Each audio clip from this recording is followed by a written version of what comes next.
यदि ये कलिकाल कलयुग न होता तो क्या श्रीमद् रामचरितमानस हमारे और आपके बीच में होती? क्या ये राम कथा हमारे बीच में होती? यदि कलिकाल कलयुग न होता तो क्या श्रीमद् भागवत महापुराण हमारे और आपके बीच में होता? तेनेयम्बांगमयी मूर्तिः प्रत्यक्षा वर्तते हरेः सेवनाक्ष सुरं पाठात् दर्शनात् पापनाशिनी। क्या महिमा है! तेनेयम्बांगमयी मूर्तिः प्रत्यक्षा वर्तते हरेः। कौन कहता है द्वापर में भगवान ही अवतार लेता है, कलयुग में भगवान का कोई अवतार नहीं होता? लेकिन हमारे धर्म शास्त्र कहते हैं तेनेयम्बांगमयी मूर्तिः प्रत्यक्षा वर्तते हरेः। जो भगवान श्री कृष्ण का वाणी रूप स्वरूप है, चलता फिरता बोलता हुआ स्वरूप है, वांग मूर्त है, यानी बात करता हुआ वाणी रूप स्वरूप है। ये रामचरितमानस कोई और नहीं, साक्षात श्री रामचंद्र के वाणी रूप स्वरूप है। बोलते हुए श्री रामचंद्र जी इससे हमसे चर्चा करते हैं। यदि ये कलिकाल कलयुग न होता तो राम की महिमा को कौन जानता? गोस्वामी तुलसी का अवतार न होता तो कलिकाल कलयुग में रामचरितमानस की रचना न होती। यदि ये कलिकाल कलयुग न होता तो सेवनात् श्रवण पाठात् दर्शनात् पापनाशिनी। अरे भगवान के दर्शन से जीव की बुद्धि परिवर्तित नहीं होती है, लेकिन भगवान की कथा का आश्रय लेने से जीव की बुद्धि स्वयं परिवर्तित हो जाती है। अच्छा, क्या भगवान के आश्रय से, भगवान के दर्शन से जीव की बुद्धि पवित्र नहीं होती? हाँ, नहीं होती। यदि भगवान के दर्शन से जीव की बुद्धि पवित्र हो जाती तो क्या दुशासन ने भगवान को नहीं देखा था? क्या दुर्योधन ने भगवान को नहीं देखा था? कम से कम अपने जीवन में दुर्योधन भगवान से 200 बार मिला होगा, कम से कम।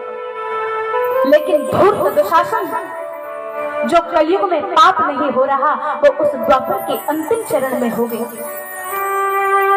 उसी द्वापर में धूर्त पीड़ा की गई और उसी द्वापर में एक अबला स्त्री को बाल पकड़ करके घसीटते हुए धूर्त पीड़ा में उस जुआ के घर में लाने में लज्जा नहीं की गई।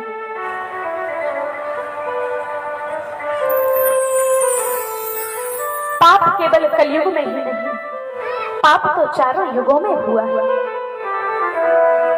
सतयुग में देखें तो हिरण्याक्ष और हिरण्यकश्यपु ने कौन कौन से अपराध नहीं किए थे। त्रेता में रावण, जो आज कन्याओं का अपहरण किया जाता है, वही मैया जानकी का अपहरण त्रेता युग में ही कर लिया गया। कहाँ रह गई धर्म की मर्यादा? द्वापर, जिसमें एक अबला को, एक स्त्री को धूर्त पीड़ा में खींच करके निर्वस्त्र किया जाता है और बड़े बड़े लोग, कृपाचार्य, द्रोणाचार्य, पितामह भीष्म, शल्य, कर्ण जैसे लोग बैठे बैठे ये अत्याचार देखते रहे। तब कहाँ गई थी धर्म की मर्यादा? उस समय तो परमात्मा का अवतार इस धराधाम पर हो चुका था। उस समय भैया बलराम, मेरे गोविंद, प्रद्युम्न और अनिरुद्ध का भी जन्म हो चुका था। परमात्मा का पूर्ण रूप से अवतार हो चुका था। जहाँ परमात्मा के 4 अवतार एक साथ जन्म ले लें, वही परमात्मा का पूर्ण अवतार होता है।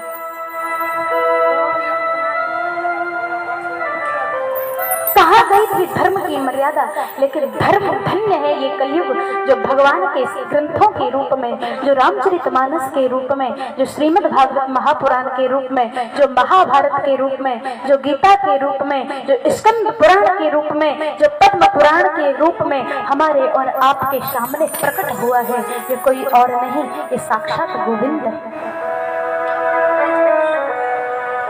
हमारे और आपके सामने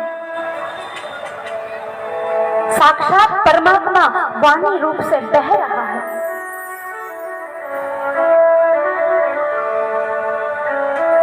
इसलिए महाराज अपने जीवन को व्यर्थ न जाने दें। यदि इस कथा से आप चूक गए या भगवान के नाम का आश्रय नहीं लिया तो फिर जीव का कल्याण कभी भी हो नहीं सकता।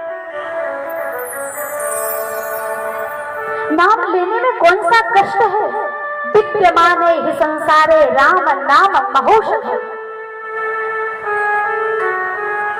इस संसार में एक औषधि विद्यमान है। कौन सी? तो बोले राम नाम महौषधम्। राम नाम की महा औषधि विद्यमान है। न पिबन्ति महामूढ़ा पाप व्याधि प्रपीड़िता। लेकिन कलयुग के मूढ़ लोगों की बुद्धि तो देखो, पाप करता जाएगा और व्याधियों से घिरता जाएगा, लेकिन राम नाम रूपी औषधि को वो पी नहीं सकता।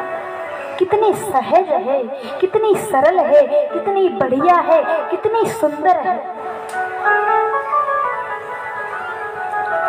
जीव कितना भी बूढ़ा हो जाए, चारपाई पर पड़ा हो, कोई भी काम न कर सकता हो, लेकिन जिह्वा से राम राम राम श्री राम शब्द को तो सुमिर सकता है। कितना भी असाध्य हो जाए, बुद्धि के द्वारा परमात्मा को स्मरण तो कर सकता है। इसलिए जो जिस अवस्था में है, जहां है, जैसा है, मेरा सबसे करवट निवेदन है कि भगवान श्री राम के चरणों को पकड़ लो।